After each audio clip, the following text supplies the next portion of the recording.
have over and above what you need is what puts you in heaven. You should live life in such a way that your needs are minimal, but because your spiritual level is high, you have the capacity to attract the best that the world has to offer. The Gita is not against your enjoying the world. In the 11th chapter and elsewhere, throughout the Gita, Krishna roars out this truth. Tasmat tvamuttishta yasholabhasva. Therefore, get up, Arjuna, and acquire the wealth and fame. Enjoy this vast kingdom. It's yours. Leave the guilt to me, he says. But don't depend on it. So therefore, to put it briefly, the Bhagavad Gita and Vedanta helps you in two ways. Number one, it helps you develop spiritually. Number two, it enriches you materially. It's a win-win situation. If people were to understand this hall would be too small to accommodate the audience. Why is it that people are not coming? Why is it that people are afraid of coming anywhere near the Gita? Not because they don't know it. That wouldn't be so bad. But because they have weird misconceptions about the Gita. They believe that if they study the Gita, it means they have to give up their family, give up their wealth, give up their homes, and go away to the Himalayas or an ashram. See, the masters would not in their wildest dreams suggest that, because they wanted to maintain the purity of the Himalayas. What would... Why would they unnecessarily want traffic jams in the Himalayas? They say you want to remain in the cities and have traffic jams there, get into a jam. Don't pollute the Himalayas. So nobody wants you to go to the Himalayas. Nobody wants you to give up your families. What will they do with your families? So it's just a misconception. If only the young people in the city knew that the Bhagavad Gita helps you to enrich yourself materially and be independent of the world, they would come thronging to the Gita. Unfortunately, they are not coming. You know who's coming? The Americans.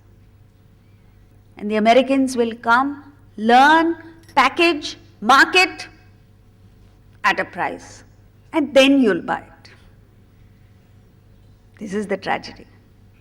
Anyway, when it's free here, free, you don't want it.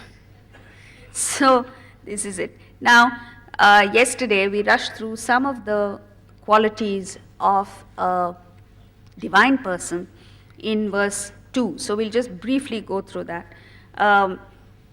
Tyaga, renunciation. Renunciation or tyaga is not giving up things that you value. It's not giving up things that you want. It is giving up the things that interfere, come in the way of your progress in life. It is intelligent waste disposal. You know, we acquire so much garbage that when you really want garbage, not just externally, but even in the mind.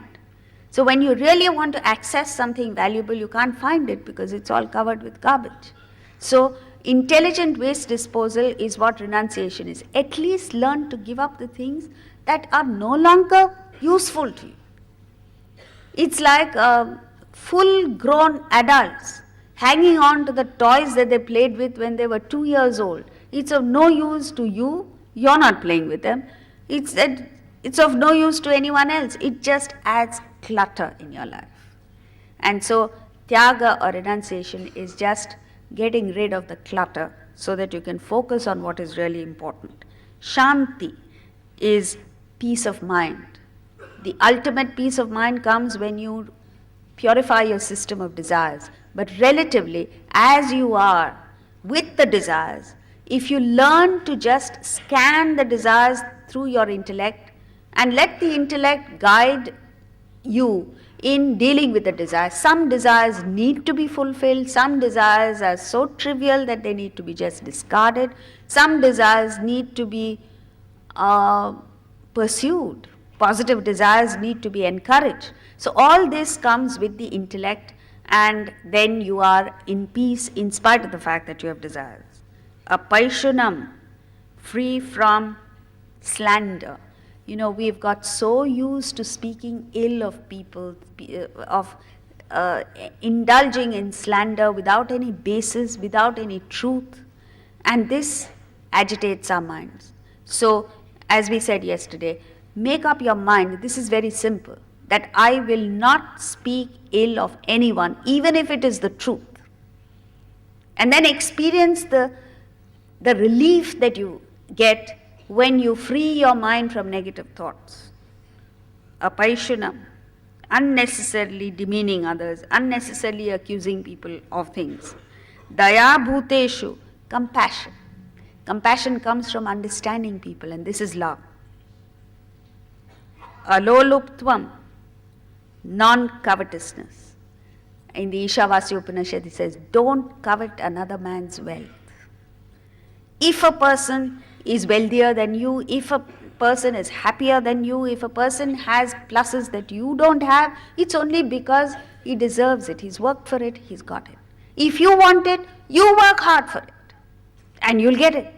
But don't sit there without working, just coveting another person's good points. Mardavam, gentleness. It is said, Mruduna darunam hanti, the gentle conquer the fierce. We move now to verse 3. Teja kshama dhruti shaucham adroho natimanita bhavanti sampadam daivim abhijatasya bharata. Brilliance, forgiveness, consistency, purity, freedom from malice and pride, these belong to one born for the divine state of Bharata. So in this verse he concludes the 26 qualities of the divine. Tejaha, quality number 21, is brilliance, energy, vitality, a glow, what you call as vibes. You see a person who is pure from within, who is free from malice, who's free from viciousness and desire, and there is a certain brilliance that is emitting from that personality. This is called Teja. So Teja encompasses physically, the person is charming.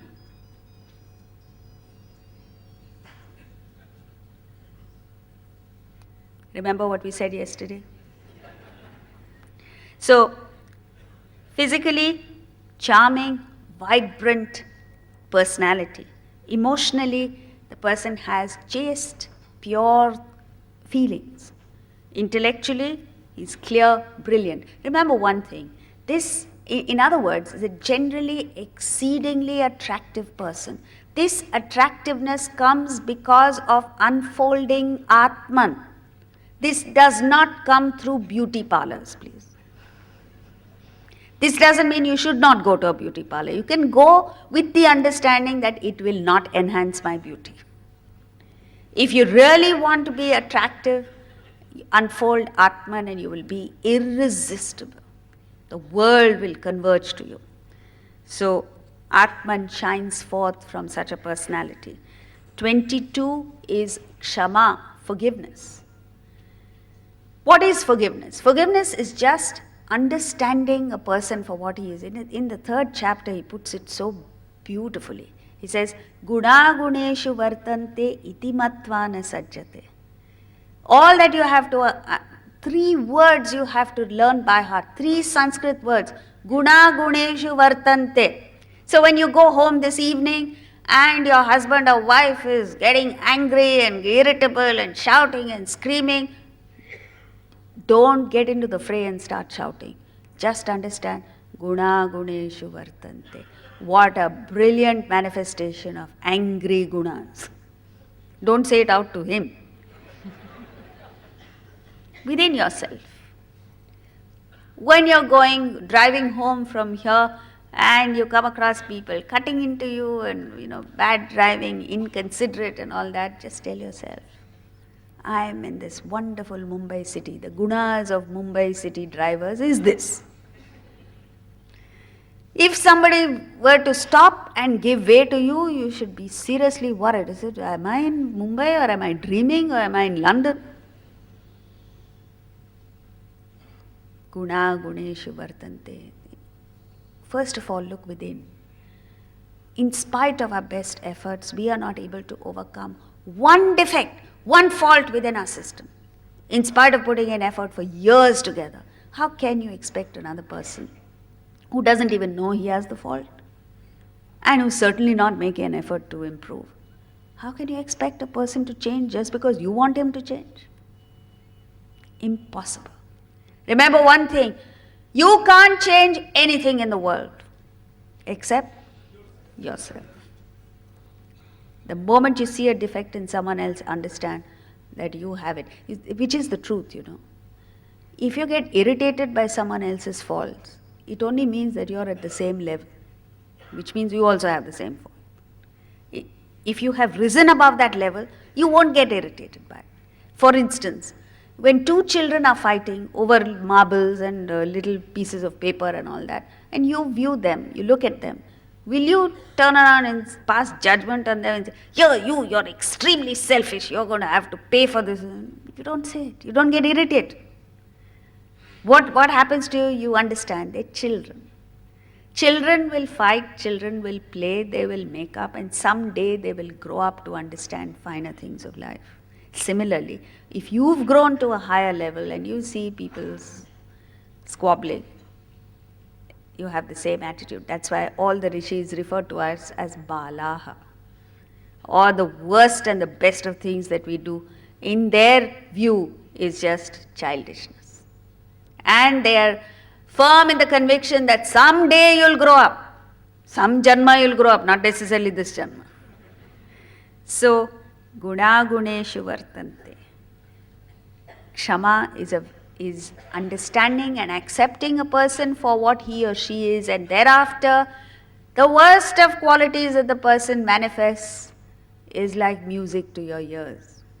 You understand it, and in fact, it becomes a source of amusement to you rather than a source of irritation.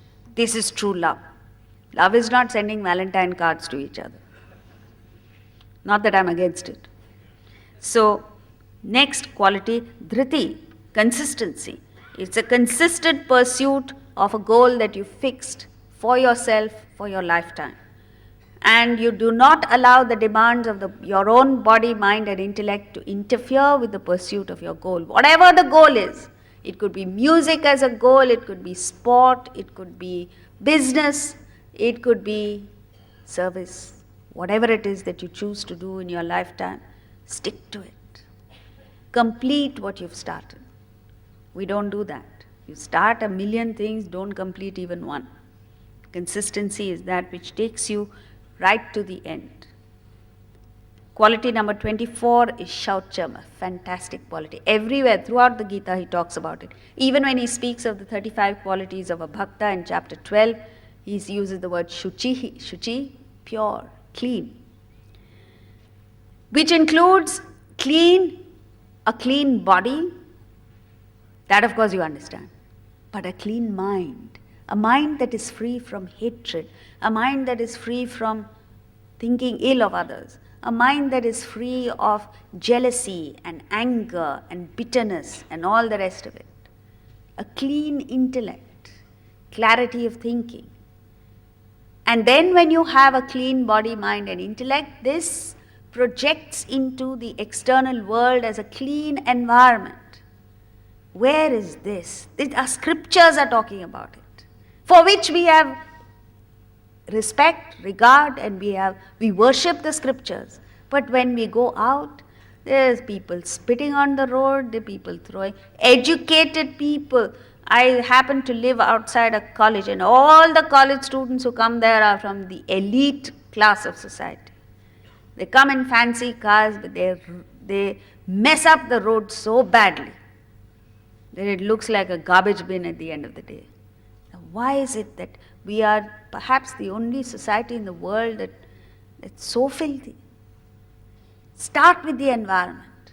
Move to your buildings. There are people whose homes are spick and span clean, You go outside in the elevator, totally different situation. Your external environment speaks of you. The building you live in, the city you live in, the street you live in, the nation that you are a citizen of is a reflection of your personality. And if you want to maintain cleanliness, it should not be restricted only to your home, it should expand. The whole nation should be one clean place. SHAUCHAM. 25. Adroha. Adroha means free from malice. Droha means when you're plotting against someone, when you're planning and scheming to hurt another person for no reason at all, or even if you think there is a reason, that's malice. This freedom from malice comes, freedom from hatred comes when you feel one with the person. Go back to your own life, wherever you feel one with the person, there is no malice. There is no mother in the world who will plot and scheme against her own child unless she is sick mentally. Why? Because she feels one with the child. Then whatever the child does, she has no hatred. So this oneness gives you tremendous joy, tremendous relief. Expand that. Don't let it restrict only to your children. Expand it and include the whole of humanity. And your joy and happiness increase exponentially. Quality number 26, na atimanita, is an exaggerated concept of yourself. How does it all start? Why does he use the word na atimanita? Ati means excessive, no excessive pride. He uses the word ati because the basic pride is something that we are born with. The moment you are born as an individual, you have already separated yourself from the totality. It's like in the vast ocean, a small body of water rises and forms a wave. Now, when that little body of water rises and forms the wave, you have the choice of identifying with the wave or the water.